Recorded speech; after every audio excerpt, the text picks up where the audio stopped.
so far in the game and that.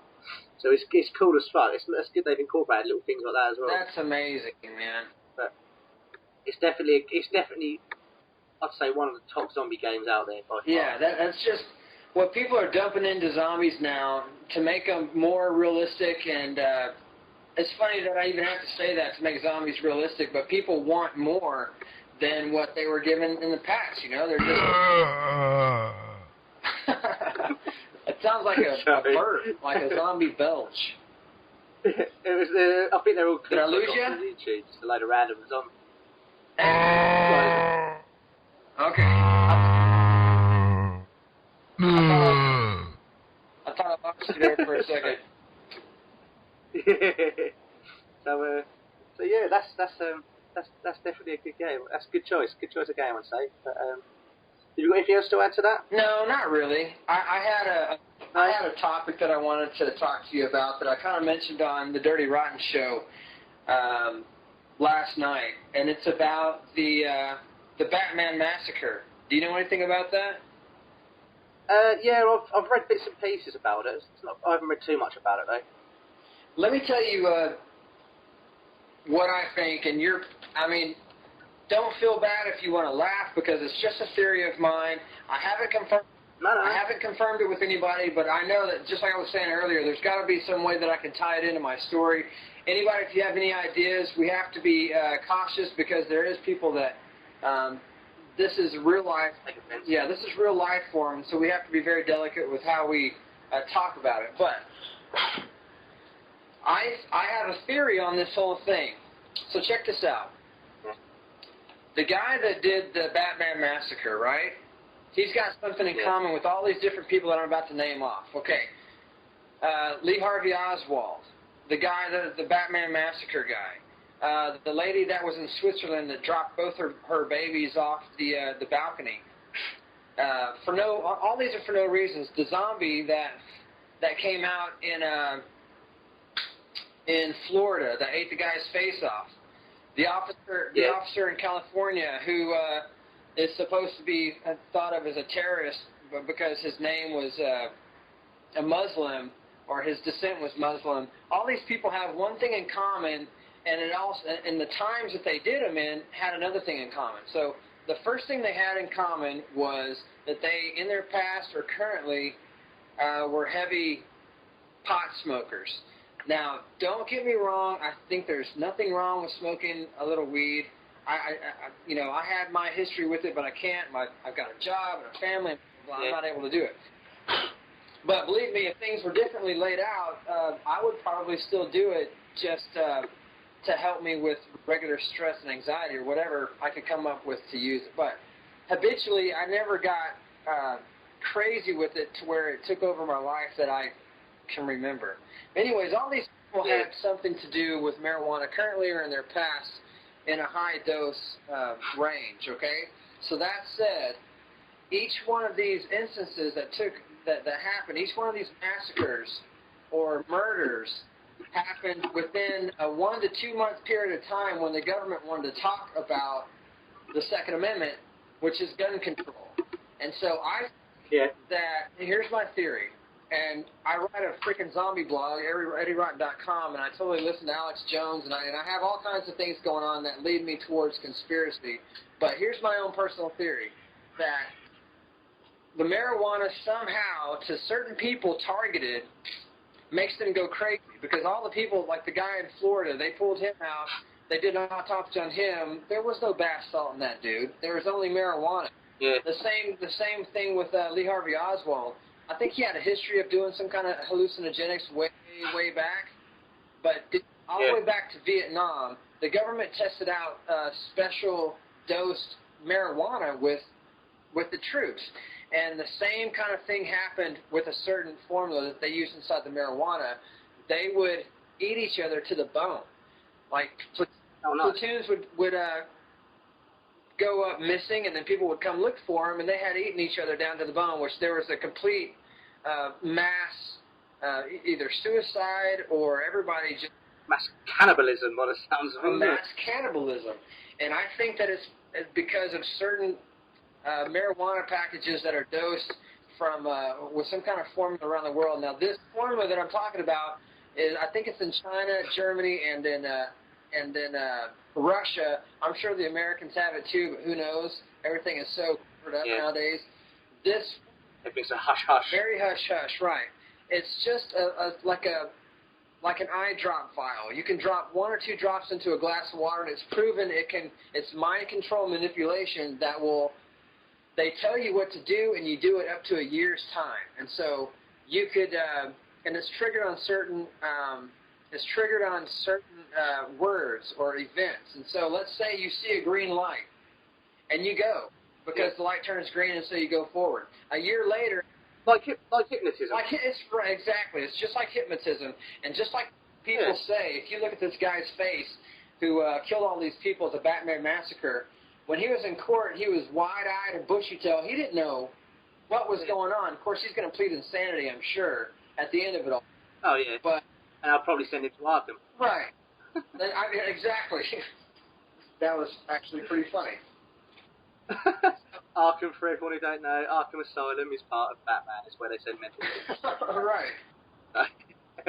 But dude, that's my side theory on what happened. I think that it's marijuana dosed by the government to make people go crazy at certain political times for the Second Amendment to come out and be voted against, so the government can take over our guns and have complete control of the population, which makes it easier to handle us. Because once we get rid of our guns, they can do whatever they want. You being in the UK, is that how it is? Can the government basically do whatever they want?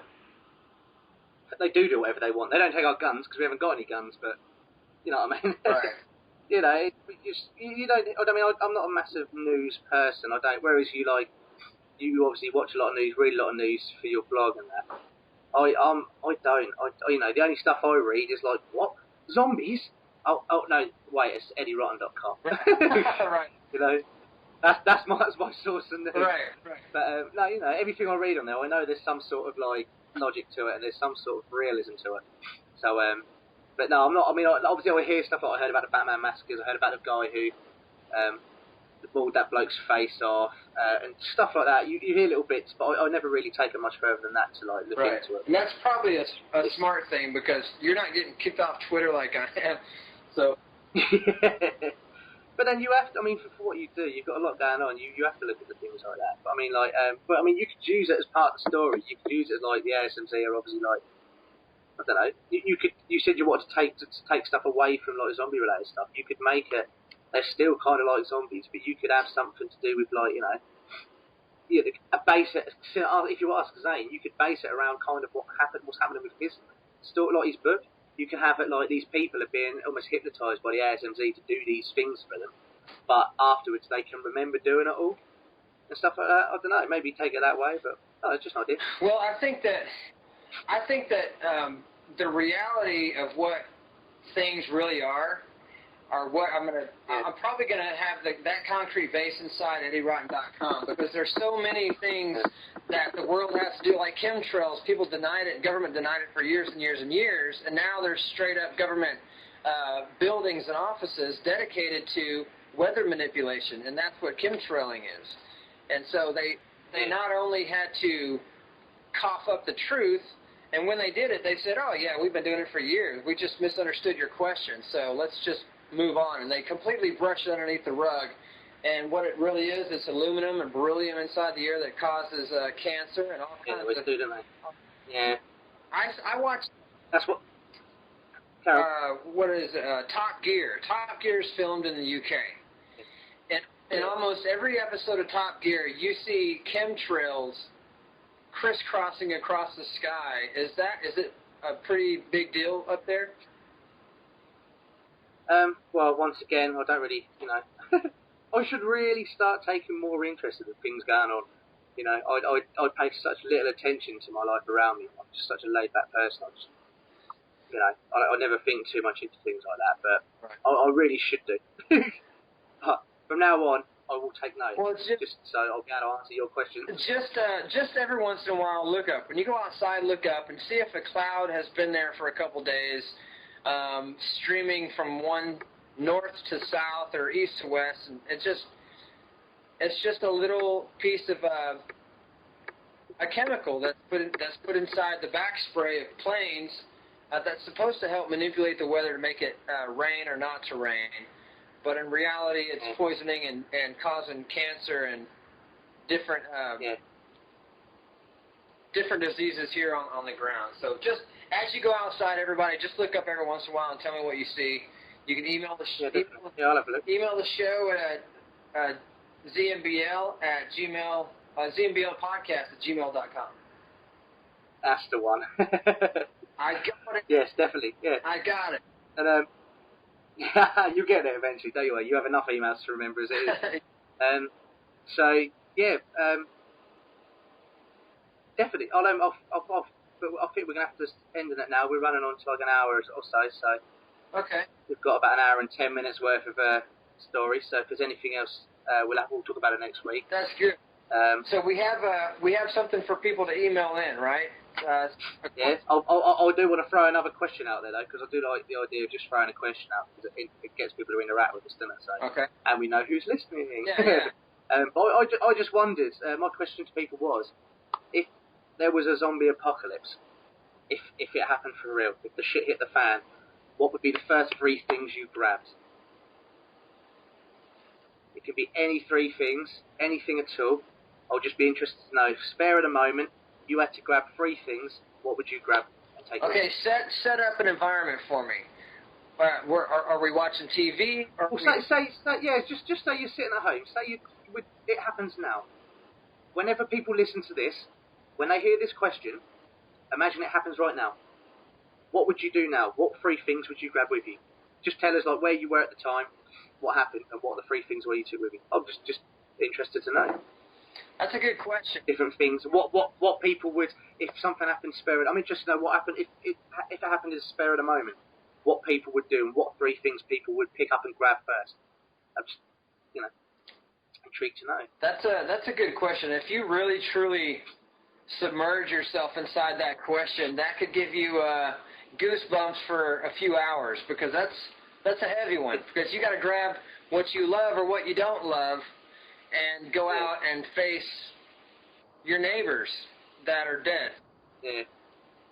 So it'll be interesting to see what people come up with. So definitely answer that. Same email. zombielipodcast@gmail.com. And throw anything. find us on Facebook too. It's Jig and Eddie Rotten on Facebook. Yeah, I think it's just Jig and Eddie. They wouldn't let me have Jig and Eddie Rotten. So really? Just we're on Facebook, Jig and Eddie. Okay. We're on Twitter @ZMBLPodcast. You can join in with the ZFC Worldwide as well, which is also to do with EddieRotten.com. You can find Ed on Twitter @EddieRotten. I'm on Twitter @JamieJigTuffin. Also, I'll throw another shout out to my good friend Mark Young, who should be around here any minute. You can find him, his company @Wardust Design on Twitter and @Mark Young, or you can find him on Facebook. It's facebook.com/Wardust. And he's also having what he calls a Wardust Day, which is coming up soon, which is basically just takes over the social networking agenda, and he gets everybody to put their status as #Wardust. This is happening on Monday the 20th of August from midday UK time. So just try and figure out where you be, what you'll be doing at the time, and just tweet or put your Facebook status as #Wardust to promote Wardust for you, and that would be much appreciated. That's wonderful. Now tell me a little bit about Wardust before we get off, so I know what they're into. Well, Wardust, it'd be better if he turned up now, because I'll get him to tell you about it. It started off, he's been going for 7 years, about 7-ish years. He started off just making posters for companies. Like anybody who's having a music band, group play, anything like that, he made design posters. Still does that on a larger scale. He's actually copyrighted the name Wardust, and he's trying to make it a larger scale. He's got a lot of, he's trying to get like a clothing range going. He's got like Wardust t-shirts he's got coming out very soon, and bits and pieces. He also said he was really adamant he wanted to hook us up with some sort of logo. So I did say to him that I know your wife did all that sort of thing, but I said to him he's more than welcome to hitch us up with a logo if he wants to. Right. So I hope you're okay with that. Oh yeah, go ahead, man. Yeah, and just one less thing you got to worry about. But he also said if he wants, he's going to hook us up. If I give him 20 quid, which I can give him 20 quid of my own money, he will hitch us up with some 20 stickers we can give out as prizes. And he said if we get if we like the logo he does for us, which he's going to bring around tonight, he said he can